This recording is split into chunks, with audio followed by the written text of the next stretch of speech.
All right, hey, stop. Before you open up your laptop to, again, check out another rejection letter or to look at another client pitch that didn't go anywhere, before you spend another night at 3 a.m., and I know those, staring at the ceiling and wondering when the market is going to finally turn, I want to show you something.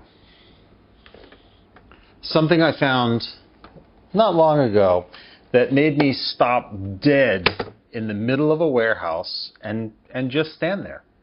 So this is a 1980 Pioneer SK70 Boombox, and finding it wasn't an accident. Last weekend I walked into a warehouse-style vintage electronics market. And by warehouse, I mean this place was packed from the floor to the ceiling with hundreds of boom boxes and receivers and tape decks. Remember tapes? CD players, turntables, which are making a huge comeback now. An entire generation of audio equipment all sitting together, all waiting for someone to decide that they still had value. Now, most people, they walked right past this SK70. It wasn't the flashiest boombox in the era. It wasn't the biggest, and it also wasn't the most expensive. But I stopped. Because the moment I saw it, I was 15 years old again. The same model that I had as a teenager, right here. The same speaker grill, the same tuner dial. And for about 10 seconds, I wasn't standing in a warehouse. I was in my bedroom in 1980. But then I looked closer. It's all scuffed, and most of the buttons, they didn't work. The cassette door, it was stuck. And here's the thing. I realized I wasn't just looking at an old piece of electronics. I was looking at myself. But here's where the metaphor gets really interesting. This boombox, it sat in storage for years. It never learned a single new thing. It never updated. It never retrained. But I did, and you did. We kept right on learning since 1980. New platforms, new tools, new ways of thinking. So why are we being treated like we're obsolete? What if the thing that restores your sense of competence and control isn't another certification or another networking event, but something that has absolutely nothing to do with your career?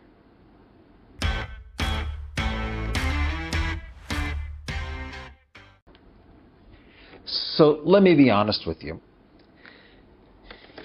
I'm not job searching right now. I'm building a consulting business, as I have been for the last 5 years, and I'm doing it, unfortunately, in a down market. And whether you're recovering from a recent job loss, or you're searching for work, or you're managing your own business in a challenging period, the weight is real. I've been building this channel now for several months, reading your comments, hearing from people who gave 25 years to a company and got a 15-minute HR exit interview. 15 minutes. Hearing from entrepreneurs who can't get a client to commit. And I want to be honest here. That really sits with me. It sits on my shoulders. It sits in those 3 a.m. hours looking at the ceiling. And I know it does for you as well. There's research on this. A massive study across 16 different countries. It was published in a journal called Nature Medicine. And it found that people who engaged in hobbies, they have lower stress levels, fewer depressive symptoms, and they have a higher life satisfaction. And for people navigating career disruption, specifically the combination of hobby engagement plus forward momentum, it leads towards better mental health outcomes than just grinding on the career alone. But here's the thing. When you've sent 200 applications and heard back from 4 of them, or when you've pitched 50 clients and you just landed one, the last thing that you feel is competent. Ageism does that. A down market does that. It doesn't just block your path. It actually erodes your belief that you can do things. So what if the antidote to feeling that way isn't another resume workshop or another email outreach campaign, but something that you do with your own hands? This boombox, it was pretty advanced in 1980 with cassette playback memory and a pretty innovative tuner indicator with little arrows pointing which way you need to turn the dial to tune in. I mean, this was pioneer engineering. People saved for this thing. I saved for this thing back in 1980. And now it sits in a warehouse among hundreds of other forgotten machines, passed over by anyone under 40 who sees this as nothing more than a dusty relic. Even, and probably especially because it doesn't have Bluetooth. Here's an irony alert. That's exactly what a lot of hiring managers and clients see in us. The scuffs in this thing, they're not damaged. Those are what I would think proof of survival. Entertaining people. The wear on the faceplate, it's from decades of use. And the fact that the cassette door was stuck and the buttons for the cassette deck, they don't work at all. That's what happens when you sit around too long. But here's where the metaphor breaks, and thank God that it does. This boombox, it stopped learning in 1985. Actually, when it was built. I didn't. You didn't. We kept updating. We kept retraining. We were staying current. The exterior, it shows our years. But the interior, yours and mine, it's still being updated. I'm going to rebuild this thing from the inside out. First, I've never attempted such a kind of a rebuild project before. And I actually chose this for a reason. Psychologists, they talk about something called mastery experiences. Basically completing a tangible task with visible results. It's one of the strongest antidotes to what they call learned helplessness. And when you've been rejected by 196 out of 200 applications, or when your consulting pipeline has been dry for a while, for a couple of months, learned helplessness isn't just a concept. It's your Tuesday or any day.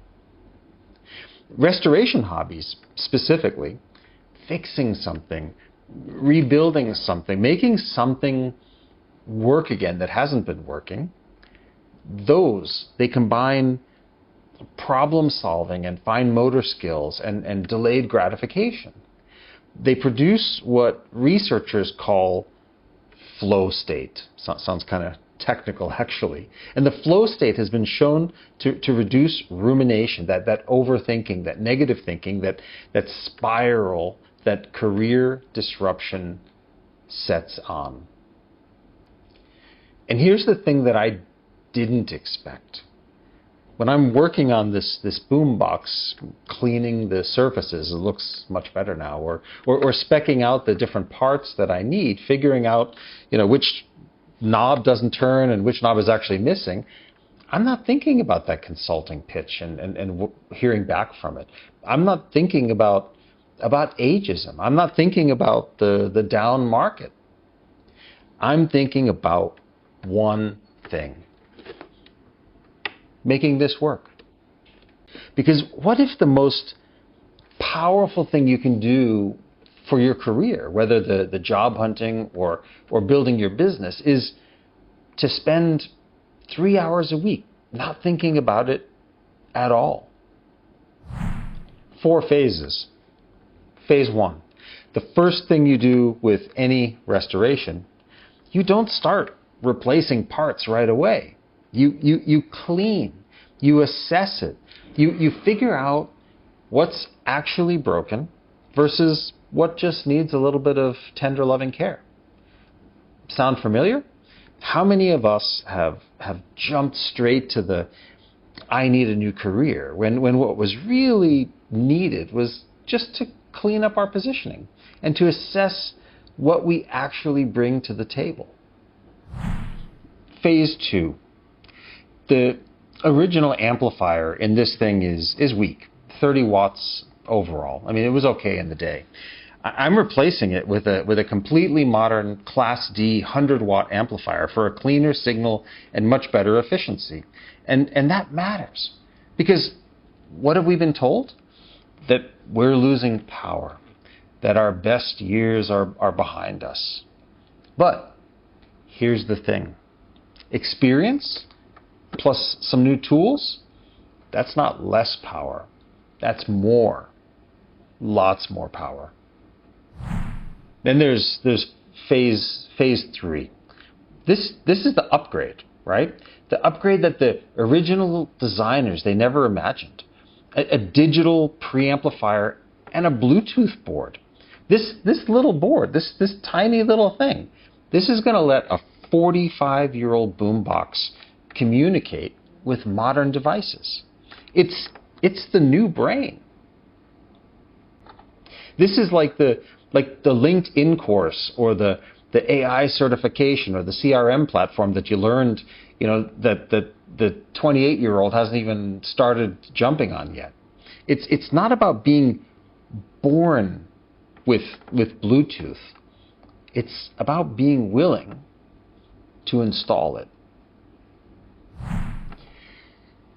And then there's phase 4. The original speakers, I think, are blown. And I'm going to replace them with modern drivers, 50 watts apiece, because our voice, our ability to speak with authority, with decades of experience, it deserves to be heard clearly.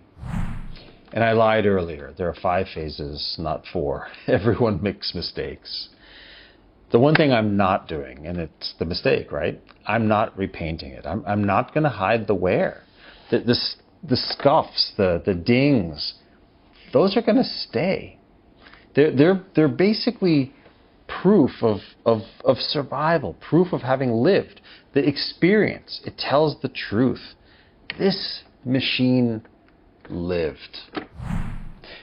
I want you to find your boombox. It doesn't have to be electronics. It can be a garden. It can be a piece of furniture, a musical instrument that you haven't touched since your 20s. It could be a language that you started learning and you abandoned it at some point, or a craft that's been sitting in the closet for a decade or so. The criteria here are simple.